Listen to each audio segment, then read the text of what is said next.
Hey learners, Frosty the LLNN guy here. Are you like a lot of learners that suffer with a lack of confidence in what you're doing? Constantly questioning yourself and your ability? Well, I've got a few tips to help slay those demons and build your confidence back, one step at a time.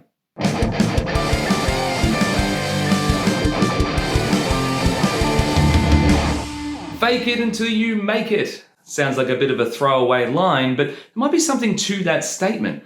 In my line of work, I hear a lot of students using negative statements about themselves. I suck at maths, or I've never been good at spelling and grammar. And these sorts of negative statements can be very damaging to your learning and your confidence. Usually they can be corrected with Carol Dweck's yet. I can't do fractions yet. But there are other positive things you can do to build your confidence. Set yourself some specific and measurable goals. There's no point in just saying, I want to learn how to read. You really need to map out this stuff. So say something more like, I want to become a fluent reader, so I'm going to reread these texts. Now I have a goal and I know how I'm going to achieve it.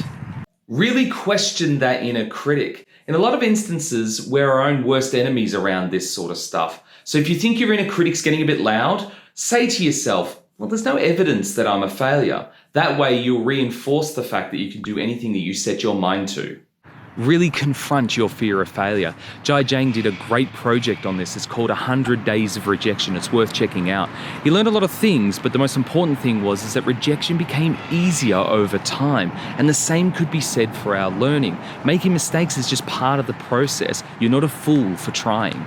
The last tip I'm going to share with you is really visualize yourself as the learner and the person that you want to be. And this kind of feeds into the setting realistic goals. If you have a clear idea of what you want to achieve over many years or even as little as months, then it will be easier for you to set goals that are realistic and measurable.